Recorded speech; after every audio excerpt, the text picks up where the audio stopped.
resurrection, King of glory, now ascending, coming for me. Hallelujah, He has conquered, death is beaten by His power. जय मसीह की। परमेश्वर के वचन से जो हम सीख रहे थे अभी तक, वो था मत्ती से जो हम अध्ययन लेकर चल रहे थे।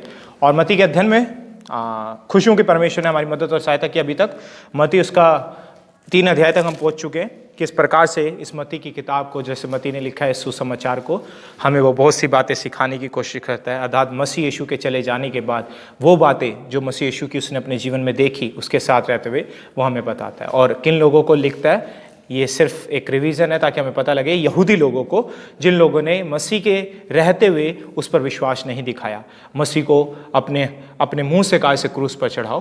पर लेटर जब मत्ती इस पत्र को लिखता है तो उसका सबसे बड़ा उद्देश्य यही है उन लोगों को बताने का, जिस मसीह का तुमने तिरस्कार किया उस मसीह को दोबारा से अपना लो, उस मसीह के सामने आओ, अंगीकार करो, परमेश्वर के सामने कहो ये बचाने वाला मसीह, ये राजा जो मत्ती प्रस्तुत करता है इस पूरी पुस्तक में कि यीशु मसीह राजा है, जो यहूदियों का राजा है, उसको एक्सेप्ट कर लो, उसको अपना पर्सनल सेवियर बना लो। आज हमारी ज़िंदगियों में भी इस चीज़ की ज़रूरत है। कहीं ना कहीं हमने मसीह का तिरस्कार ज़रूर किया होगा अपने जीवनों के द वे वी लीव, और किसी न किसी तरीके से हमने मसीह का तिरस्कार ज़रूर किया होगा। कई बार अपने शब्दों से किया होगा, कई बार जिस प्रकार से हम अपना जीवन जीते हैं उस प्रकार से किया होगा। तो आज वो समय है जब हम इस पत्र के ऊपर नजर डालते हैं कि हम भी अपने जीवनों को तराशे, परखें और कहें कि मसीह हमें जरूरत है पश्चाताप की, तेरे पास फिर आने की। तो हम जो देख रहे थे वो ये था मत्ती उसके 3 अध्याय से मसीह का सच्चा राजदूत बनना। आपको पता है, और मैं बता रहा था क्यों मसीह का सच्चा राजदूत बनना है, क्या जरूरत है मसीह के सच्चा राजदूत बनने के लिए। उसके लिए यदि आप देखोगे 2 कुरिन्थियों का 5 अध्याय में पौलुस एक बात बताता है क्यों हर एक व्यक्ति को मसीह का सच्चा राजदूत बनना है। वो मैं आपके सामने पढ़ूंगा उस हिस्से को, और उसके बाद हम अपने मत्ती के अध्ययन को कंटिन्यू रखेंगे और वहां से देखने की कोशिश करेंगे कि क्या उस सच्चे राजदूत में हमने कौन कौन से भागों को वहां पर देखा था। अगर हम देखते हैं 2 कुरिन्थियों का 5 अध्याय और उसका 19 और 20 पद में, तो इस प्रकार से लिखा है, अर्थात परमेश्वर ने मसीह में होकर अपने साथ संसार का मेल मिलाप कर लिया और उनके अपराधों का दोष उन पर नहीं लगाया, और उसने मेल मिलाप का वचन हमें सौंप दिया। इसलिए हम मसीह के राजदूत हैं, मानो परमेश्वर हमारे द्वारा विनती कर रहा है। हम मसीह की ओर से निवेदन करते हैं कि परमेश्वर के साथ मेल मिलाप कर लो। तो पौलुस यहां पर समझाने की कोशिश कर रहा है 19 पद में, 2 कुरिन्थियों का 5 अध्याय 19 पद में, कि परमेश्वर ने हमें मेल मिलाप की सेवकाई सौंप दी है। कि परमेश्वर की इच्छा है कि उसने हमें राजदूत बनने के लिए बुलाया है, हम में से प्रत्येक जन को।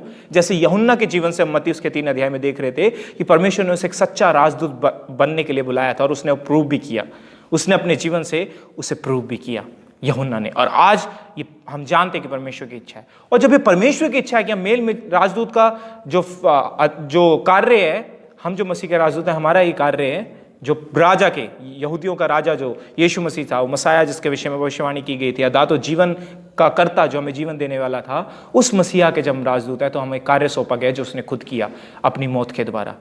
हमारा मिलन परमेश्वर से क्या करवा दिया। वो ही मेल मिलाप की सेवकाई हमें सौंपी गई है राजदूत होने के नाते, और हम मसीह के राजदूत हैं।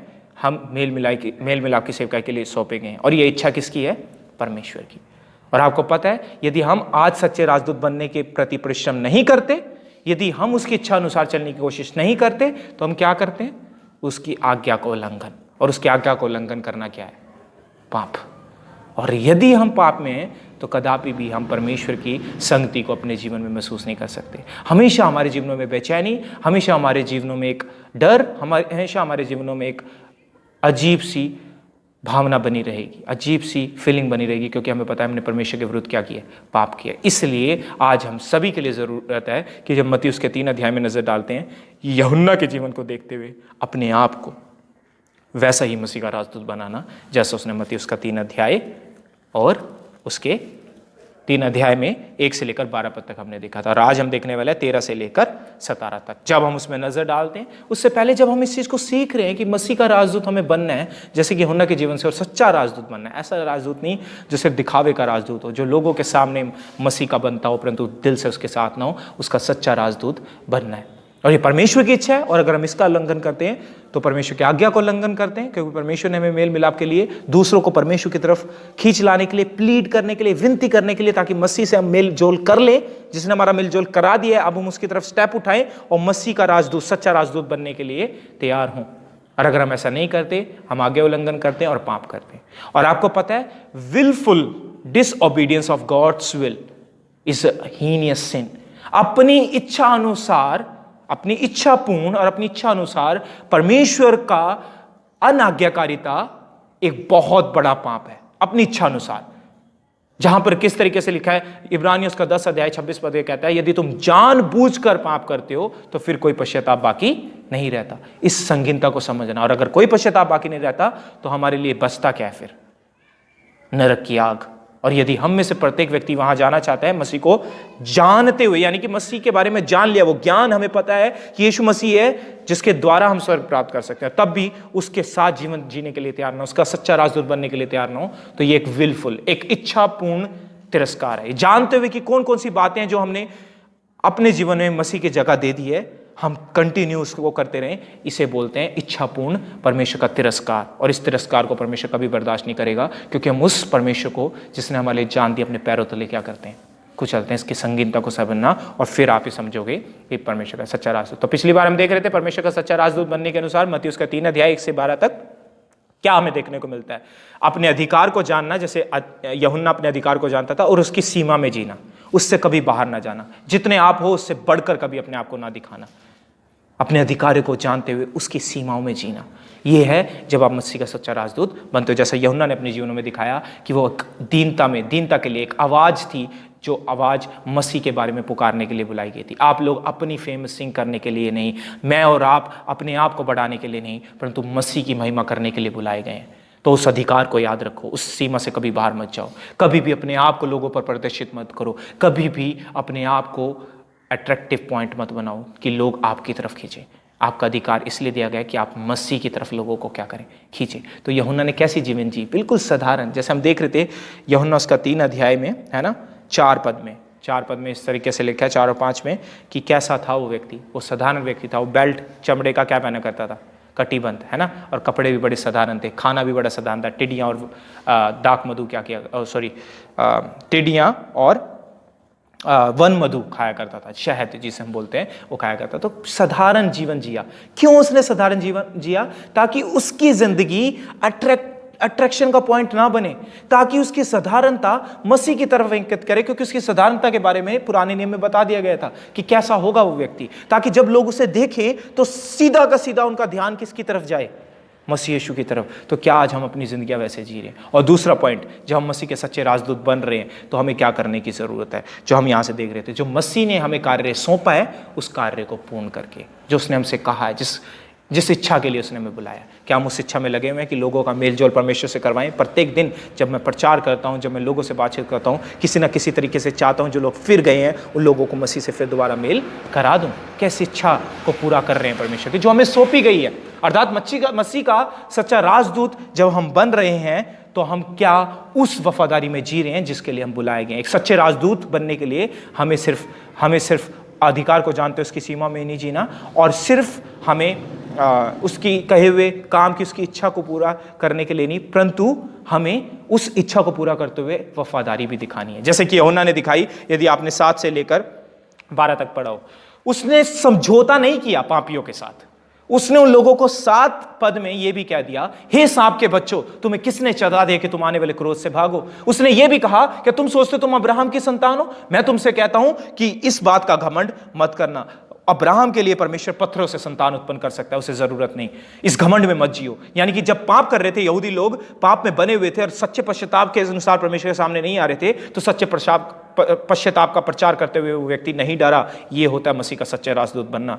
उन गलतियों को जो मसीह के खिलाफ और मसीह को तौहीन पहुंचाती है, अपने जीवन में भी यदि मैं कर रहा हूं, अपने जीवन को भी एक सबक दूं और कहूं, जैसे कि हम पढ़ रहे थे आज दुआ में भी, प्रार्थना में 12 बजे की प्रार्थना में, कि क्या मतलब है अपने मसीह के प्रति वफादार होना और अपने व्यवहार को मसीह यीशु में जीना। ये कि अपने शरीरों को मारना कूटना, जैसे पौलुस बोलता है, मारता कूटता और वश में लाता हूं कि मैं दूसरों को प्रचार करते हुए खुद अयोग्य ना ठहरूं। ये मतलब है अपने शरीरों को भी ये बताना, यदि वो गुनाहों में है तो हे मेरे शरीर परमेश्वर के प्रति पश्चाताप में जा, अपने आप को पश्चाताप की तरफ लेकर जाना। लॉयल्टी इतनी थी, वफादारी इतनी थी इस यूहन्ना की, जो हमें सीखने को मिलता है कि इस व्यक्ति ने उस जजमेंट को भी प्रोक्लेम किया कि जो थी, यदि हम मसीह का सच्चा राजदूत नहीं बनते और यदि मसीह के पीछे चलने की कोशिश।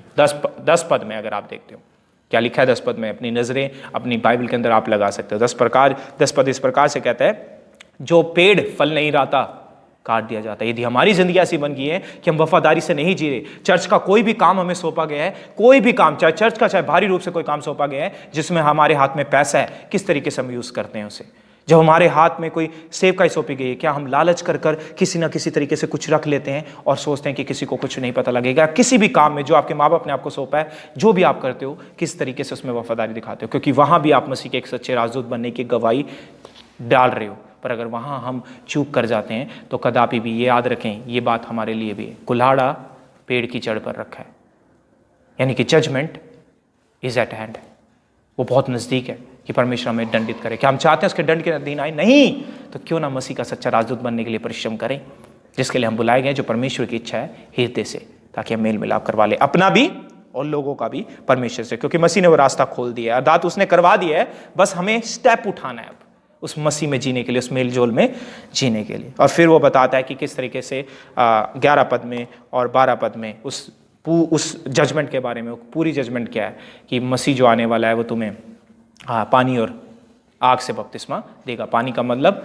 कि किस तरीके से बपतिस्मे को वहाँ पर दिखाया गया है कि पानी से और परमेश्वर अपनी आत्मा से कैसे तुम्हें देगा, और आग जो जजमेंट को अगेन दिखाती है। और फिर वो बताता है 12 पद में कि वो भूसी को जला देगा और अनाज को क्या करेगा, अलग कर देगा। तो हमें वो बनना है जिसके लिए हम बुलाए गए हैं, भूसी नहीं परंतु अनाज, जिसके लिए मसीह ने फल जो हमारे जीवनों में आने चाहिए। और उसके बाद उसी वफादारी में आज हम देखने वाले हैं मत्ती उसका 3 अध्याय 13 से लेकर 17 पद तक, 13 से लेकर 17 पद तक। और इस वफादारी में आपको पता है यूहन्ना और क्या दिखाता है कि जो मसीह का सच्चा राजदूत बनता है, तो इस वफादारी में यूहन्ना और क्या दिखाता है मेरे प्रियो। आइए देखें, वो ये दिखाता है कि मसीह की और परमेश्वर की ज्ञान में अपने शरीरों को, अपने जीवनों को मसीह को सौंप दो, अधीन कर दो। परमेश्वर के ज्ञान में अपने जीवनों को अधीन कर दो परमेश्वर के, और किसी का अधीनता में मत आओ। किस चीज का आज हमारा शरीर अधीन है? किस चीज का हमारा आज जीवन अधीन है? क्या किसी व्यक्ति का कि हम उसके अंडर हो जाएंगे और वो हमारे लिए सब कुछ करेगा? अगर उसने ये कह दिया तो हम वैसा ही करेंगे? या पाप का कि मैं नहीं छूट सकता इस चीज से, मैं पोर्नोग्राफी में फंसा हुआ हूं, मैं फंसा हुआ इन चीजों में, मैं छूट नहीं सकता, परमेश्वर तू नहीं मुझे बचा सकता। क्या हम इन शब्दों को दोहराते हैं? प्रभु मैं इस पाप से बाहर नहीं आ सकता, क्या हम परमेश्वर के सामने कहते हैं? नहीं, ऐसा कोई पाप नहीं जिससे परमेश्वर आपको ना बचा सके, क्योंकि वो सक्षम रहा इस पृथ्वी पर, वो हमारे समान परखा गया परंतु निष्पाप ठहरा। किस चीज की आज हम अधीन है? अरे पाप के अधीनता को तो परमेश्वर ने बहुत समय पहले उस क्रूस पर खत्म कर दिया था, पर आज भी हम उसे अपने जीवनों में पाते हैं और बोलते हैं अपने आप से कि हम इस चीज से बाहर नहीं निकल सकते। पता है रोमियो उसका 6 अध्याय किस प्रकार से लिखता है कि तुम जिसको भी अपने शरीर को दास करके सौंप देते हो, तुम उसके अधीन हो जाते हो, चाहे पाप के जिसकी मजदूरी मृत्यु है, और चाहे आज्ञाकारिता के जिसकी मजदूरी क्या है? धार्मिकता है, प्रभु यीशु मसीह की। तो हम किसे सौंप रहे हैं? क्या किसी व्यक्ति को, क्या किसी व्यक्ति विशेष को उसके अधीन होकर कि यही मेरे लिए सब कुछ है, मेरा बॉयफ्रेंड, मेरा गर्लफ्रेंड या कुछ भी, और मसीह को अधीन नहीं अपने आप को, या पाप को नहीं, मैं इससे बाहर नहीं आ सकता, और या किसी भी चीज को। आपका जो स्वामी है वो यीशु मसीह के अलावा कोई और नहीं होना चाहिए, तब आप सच्चे राजदूत बनते हो। यदि आपने अपनी जिंदगी का कोई भी हिस्सा मसीह से अलग किसी चीज को दे रखा है, तो कभी भी आप मसीह के सच्चे राजदूत नहीं हो। आप परमेश्वर की इच्छा को पूरा नहीं कर रहे, मैं परमेश्वर की इच्छा को पूरा नहीं कर रहा। तो क्या मतलब है कि परमेश्वर को अपने जीवनों का अधीन कर देना। अपने जीवनों को परमेश्वर के अधीन करने का मतलब क्या है? सिंपल तौर से, जैसे कि रोमियो उसके 6 अध्याय में लिखा है कि अपने शरीरों को धार्मिकता के हथियार करके किसको सौंप दो? परमेश्वर को। तो क्या मतलब है इसका? धार्मिकता का हथियार हमारा कब है? जब यीशु मसीह की संगति में हम अपने शरीर को सौंप देते हैं। इससे ज्यादा और इसके अलावा कोई वो चीज नहीं है कि जो ये बता सके कि अधीनता क्या है मसीह की। कहां सौंपा हुआ है आज अपने जीवन को? सुबह से शाम तक किस चीज में हम अपने आप को सौंपते हैं? परमेश्वर की संगति में क्या हम अपने आप को सौंपते हैं? या अपने फोन या अपने रिश्तेदारों या अपने किसी बड़े या सिन या पाप के प्रति हम अपने आप को सौंप रहे हैं? द वर्ड ऑफ गॉड, परमेश्वर के वचन को जितना आप सौंपते हो, परमेश्वर के वचन को पढ़ने में, परमेश्वर के वचन का अध्ययन करने के लिए अपने जीवन को जितना सौंपते हो, उतना ही मसीह आपकी क्या करता है? मदद करता है। वही है परमेश्वर के अधीन अपने आप को सौंपना, इसके अलावा कुछ नहीं है। पर कितनी बार मैं वचन को अध्ययन करने के लिए और कितनी बार मैं परमेश्वर के वचनों को पढ़ने के लिए, उस पर मनन करने के लिए अपने जीवन को सौंप रहा हूं। कितने घंटे आज मैं वचन में लगा रहा हूं। यही वो चीज है जो आपके पूरे जीवन को अधीन कर देगी। और आज हम यहां पर से इस 13 से लेकर जो 17 पद में देखने वाले हैं, वहां हम 2 व्यक्ति विशेष के जीवन से ये देख रहे हैं कि अधीनता का कितना बड़ा महत्वपूर्ण है। जब हम परमेश्वर के बारे में जानते हैं, उसके ज्ञान में कैसे हम उसके अधीन हो जाते हैं और क्या क्या वो बातें जो हम अधीन जाते हैं। पहला तो यूहन्ना के जीवन से, दूसरा यीशु मसीह के जीवन से, आपके खुद के प्रभु यीशु मसीह के जीवन से। पहला यूहन्ना ये बोलता है, अगर आप देखते हो जब वो बपतिस्मा देता हुआ आया, 13 पद में इस तरीके से लिखा है। 14 पद में यूहन्ना यह कहकर उसे रोकने लगा, किसे? यीशु मसीह को, मुझे तो तेरे हाथ से बपतिस्मा लेने की जरूरत है। यूहन्ना की अधीनता, प्रभु मैं तुझे बपतिस्मा दूंगा? नहीं, मैं तुझे जानता हूं कि तू कौन है और मुझे तेरे हाथ से बपतिस्मा। आज आप कितनी बार कह रहे हो, प्रभु तू है जिसके द्वारा मैं बचाया जा सकता हूं, प्रभु तू है जो मेरे लिए सब कुछ है, यीशु मसीह तू है जो मेरी भावना है, यीशु मसीह तू है जो मेरा प्यार है और कोई मेरा प्यार नहीं है। जिस प्रकार से उन्होंने कहा, तू है मेरे प्रभु जिसके हाथ से मुझे बपतिस्मा लेने की जरूरत है, जिसके हाथ से मुझे बचने की जरूरत है। मैं नहीं जो तुझे बपतिस्मा दूंगा, मैं मेरे जीवन में कभी नहीं आएगी। वो तो परमेश्वर की इच्छा थी कि परमेश्वर ने कहा इसी रीति को होने दे ताकि धार्मिकता सौंपी जाए, ताकि धार्मिकता देखी जाए। अर्थात ये बपतिस्मा यीशु मसीह का किस तरीके का था, इस चीज को भी हमें समझना है। ये बपतिस्मा इसलिए था ताकि यूहन्ना की मिनिस्ट्री को, जो रिपेंटेंस की मिनिस्ट्री यूहन्ना बता रहा था, पश्चाताप करो, उसको दिखाया जाए कि यूहन्ना परमेश्वर की तरफ से भेजा गया। अगर यीशु मसीह बपतिस्मा लेके ना दिखाता तो कभी भी टेस्टिफाई ना होता कि यूहन्ना जो है परमेश्वर की तरफ से। उसने अपने बपतिस्मे में दिखाया यूहन्ना की सेवकाई को बपतिस्मा लेकर यीशु मसीह ने, कि ये जो कह रहा है पश्चाताप की बात, ये सच्ची है। पहला पॉइंट। दूसरी बात, यीशु मसीह ने बपतिस्मा लेके अपने आप को हमारी जगह पर रखा। यीशु मसीह को यूहन्ना के बपतिस्मे की कोई जरूरत नहीं थी, अगर आप देखो, क्योंकि यूहन्ना का बपतिस्मा पश्चाताप का बपतिस्मा था। पर यीशु मसीह ने क्यों लिया वो बपतिस्मा? ताकि हमारी जगह अपने आप को रख सके और हम उसमें होकर उसकी धार्मिकता बन सके। पापियों के समान अपने आप को सौंप दिया, क्योंकि वो परमेश्वर अपने पिता को जानता था और उसकी इच्छा पूरा करने के लिए वो यहाँ पर ये सब कर रहा था यीशु मसीह। और यूहन्ना भी यीशु मसीह को जानता था और परमेश्वर को जानता था, अर्थात त्रिएक परमेश्वर को जानता था। और पवित्र आत्मा भी हम यहाँ पर देखते हैं, अपने त्रिएक परमेश्वर का एक बहुत बड़ा एग्जाम्पल हम यहाँ पर देखते हैं। पवित्र आत्मा उतरा, स्वर्ग से आवाज आई पिता की, और यीशु मसीह वहाँ पर मौजूद था। तो वो जानता था अपने परमेश्वर को यूहन्ना, इसलिए कहता था, प्रभु मैं अपने जीवन को तेरे अधीन सौंप देता हूँ, तेरी संगति चाहता हूँ, तेरा हाथ चाहता हूँ प्रभु, और कुछ नहीं। यूहन्ना भी और यीशु मसीह भी अपने पिता की संगति आपको दिखाता है। आपका त्रिएक परमेश्वर आपको सिखा रहा है अधीनता के बारे में। पर आज क्या हम अपनी अधीनता में जीवन को सौंप रहे हैं जैसे यीशु मसीह ने किया? और तीसरी पॉइंट ये भी हमें देखने को मिलता है, यीशु मसीह का ये बपतिस्मा उसके आने वाले आगामी उस बलिदान के विषय में बताता है। क्योंकि हम यीशु मसीह में बपतिस्मा लेते हुए कहते हैं ना कि मारे जाते हैं, गाड़े जाते हैं और जी उठते हैं, तो उसने उस चीज का प्रसारण किया अपने बपतिस्मा के द्वारा कि ये सब होने वाला है ना। तो ये 3 बातें अपने ध्यान में रखना, यीशु मसीह ने बपतिस्मा क्या लिया और इस बपतिस्मे में भी वो यही दिखाता है क्या मतलब है अधीनता का। पश्चाताप सबसे पहले, और पश्चाताप किस चीज के लिए? इस चीज के लिए कि यीशु मसीह हमारे समान बन गया, पापियों के समान बपतिस्मा लिया, जबकि उसे पश्चाताप की कोई जरूरत नहीं थी, इसलिए पश्चाताप करूं। यह है अधीनता, पश्चाताप कर मसीह के हाथ में अपने आप को सौंप देना। तीसरी बात, जो तीसरा पॉइंट मैंने रखा है कि उसने बपतिस्मा क्यों लिया, आगामी दिन को दिखाने के लिए। उस आगामी दिन के लिए आज मैं मसीह को सौंप दूं, उसमें जीने के लिए आज मैं मसीह को सौंप दूं, ताकि वो मेरा स्वामी बने और कोई नहीं, पाप नहीं, कोई व्यक्ति विशेष नहीं, चाहे वो कोई भी हो, परंतु यीशु मसीह मेरा स्वामी बने और मैं उसकी अधीनता में जी पाऊं। और वो अधीनता खुद पवित्र आत्मा खुद तुम्हारी क्या करेगा? मदद करेगा। 16 पद में इस तरीके से लिखा है, जो यहां पर डायरेक्टली नहीं दिया गया, पर यह लिखा गया है कि यीशु मसीह के समय पर यीशु मसीह की मिनिस्ट्री को टेस्टिफाई करने के लिए, अर्थात ये बताने के लिए परमेश्वर का पुत्र है, अर्थात उस उपस्थिति को दिखाने के लिए परमेश्वर का आत्मा स्वर्ग से उतरा। आज हमारे जीवनों में भी ये सहायता आज है। और यीशु मसीह ने कहा था, मैं जाता हूं तुम्हें सहायक भेजता हूं, जो तुम्हें सिखाएगा मेरी बातों में से लेकर, जो तुम्हें चलाएगा, जो तुम्हें मदद करेगा मेरे अधीन होने में। कौन है जो आज आपके मन को बदल देता है? यदि आप अपने पापों में जी रहे हो, वह विचार हो, चोरी हो और झूठ हो और अपनी अभिलाषों को पूरा करना हो, कौन है जो इन सब चीज से मोड़ लाता है आपको? मैं नहीं हूं, ना ही कोई पास्टर या व्यक्ति विशेष है, अपोस्टल या प्रोफिट।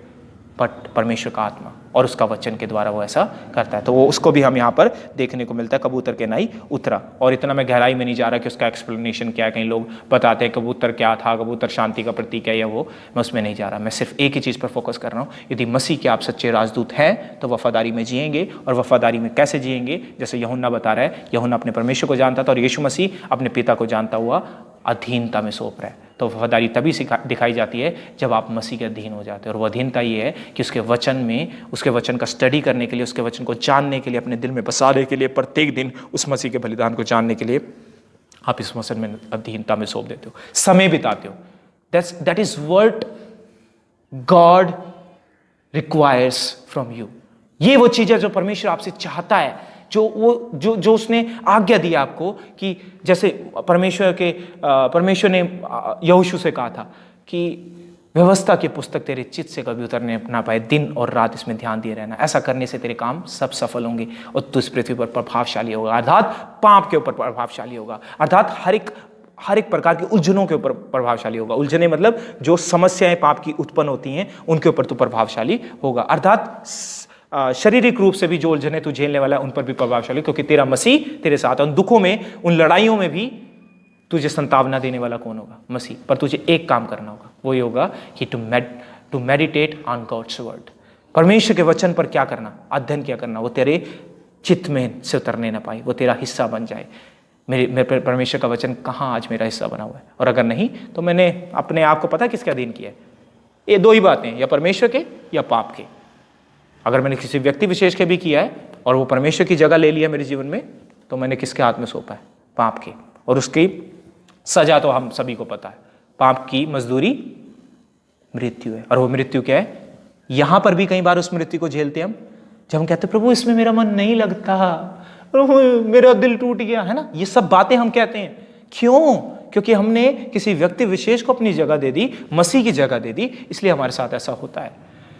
और फिर हम उस उदासी में आ जाते हैं जो उदासी कोई मिटा नहीं सकता। उस समय भी मसीह खड़ा है कि आज भी छोड़ दो उस बात को जिसके पीछे तुम लगे हो। और 17 पद में परमेश्वर ये कहता है, इस चीज़ को ध्यान देना कि जब आप परमेश्वर के अधीन अपने जीवन को करते हो तो परमेश्वर, मसीह के अधीन अपने जीवन को करते हो तो परमेश्वर आपसे खुश होता है। क्योंकि एक ही व्यक्ति से परमेश्वर प्रसन्न हुआ था और आकाश से आवाज देकर कहा था, जो 17 पद में, 17 पद, और देखो ये आकाशवाणी हुई कि यह मेरा पुत्र है जिससे मैं अत्यंत प्रसन्न हूं, अत्यंत सबसे ज्यादा खुश हूं इस पृथ्वी पर, वो है स्वयं यीशु मसीह। और यदि आपके जीवनों से परमेश्वर खुश हो सकता है तो वो सिर्फ यीशु मसीह के कारण, आपकी कोई योग्यता नहीं है। और अगर आप यीशु मसीह के अध्ययन के लिए, यीशु मसीह के जानने के बारे में आप सौंप देते हो तो परमेश्वर आपसे भी क्या होगा? खुश होगा। नहीं सौंपते आज तो ये भी याद रखें कि हम लोग पाप के अधीन हैं और पाप की मजदूरी मृत्यु है। और अगर हम यीशु मसीह के अधीन नहीं है तो हम उस मजदूरी को प्राप्त करेंगे और मृत्यु होगी सदा सदा से परमेश्वर की दूरी, जिसे हम दूसरी मृत्यु भी कहते हैं, अर्थात सेकंड डेथ भी कहते हैं। एक डेथ तो ये है जो शारीरिक रूप से होगी, एक डेथ वो है जब वहां हम परमेश्वर से क्या हो जाएंगे? दूर हो जाएंगे। क्या आप में से कोई व्यक्ति ऐसा चाहता है? जवान लोग जितने भी यहाँ पर बैठे हैं और जितने भी लोग सुनेंगे, क्या हम में से कोई चाहता है इस मृत्यु को टेस्ट करे? आप अपने जीवन में सब कुछ प्राप्त करने की कोशिश करते हो, हर एक उस ऊंचाइयों पर जाने की कोशिश करते हो, पर मैं आपसे पूछता हूं, ऊंचाइयों पर जाने के बावजूद भी यदि उस दिन आपको सेकंड डेथ फेस करनी पड़े तो क्या फायदा उस ऊंचाइयों का? आप में से कई लोग कहते हैं मैं डॉक्टर बनूंगा, आप में से कई लोग कहते हैं मैं पायलट बनूंगा। यकीनन ही आप उसके लिए मेहनत करते हो, आप बने। पर यदि आप उन सब चीज़ों के लिए मसीह की संगति को छोड़ दें, उन सब चीज़ों के होते हुए यदि आपको सेकंड डेथ फेस करनी पड़े, अर्थात सदा सदा परमेश्वर से दूरी, दांतों का किरलाना, रोना और पीसना, जब आप वहाँ जाओगे तभी इस चीज़ को महसूस कर पाओगे। पर मैं नहीं चाहता आप में से कोई वहाँ पर जाए, ना ही आप लोग चाहते हो। तो मसीह आपके लिए रास्ता है। तो यीशु मसीह को अपने आप को यीशु मसीह के अधीन सौंप दो। कैसे? उसे जानते हुए कि परमेश्वर कौन है। वही है जो परमेश्वर को प्रसन्न कर पाया इस पृथ्वी पर, उसके अलावा कोई नहीं था। तो क्यों उसके अधीन अपने आप को ना सौंपे? और अधीन कैसे सौंपना है? यही वो रास्ता है जो आप अभी कर रहे हो और करोगे। और मुझे आश्चर्य होता है कि हम में से कितने लोग चर्च छोड़ देते हैं, हम में से कितने लोग कहीं पर आराधना हो रही है उसको छोड़ देते हैं, हम में से कई लोग संडे स्कूल की मिसिंग मार देते हैं। कहाँ जा रहे हैं हम? आइए हम प्रार्थना करें और कहें, मसीह हम तेरे नज़दीक आना चाहते हैं और हमें बचा। धन्यवाद महासमिति, हम तेरे पीछे आते हैं परमेश्वर, तेरी अगुवाई चाहते हैं प्रभु, क्योंकि इस पृथ्वी पर यीशु मसीह था जिससे पिता ने आवाज़ देकर कहा कि मैं इससे प्रसन्न हूँ, क्योंकि उसने ऐसा काम किया था जो कोई नहीं कर पाया। प्रभु हम उस वफादारी से चल पाए जिसके लिए हम बुलाए गए, अर्थात जिसके लिए हम राजदूत ठहराए गए, हम सच्चे राजदूत बन पाए जैसे यूहन्ना ने अपने जीवन से दिखाया। और यीशु मसीह ने यहाँ पर अपने एक उदाहरण रखा यूहन्ना के सामने भी, यहूदियों के सामने भी, जिन्हें पत्र रखा गया था मत्ती के द्वारा कि वो लोग नहीं बन पाए मसीह के सच्चे राजदूत। आज हमें वो ज़रूरत है कि हम वो बन पाएँ। और यदि हम चूकते हैं प्रभु, तेरी आत्मा हमारी मदद और सहायता करे ताकि हम पश्चाताप के साथ वापस आएँ और तेरी बन जाएँ। प्रार्थना उद्धार करते प्रश्नासी के नाम से, आमीन।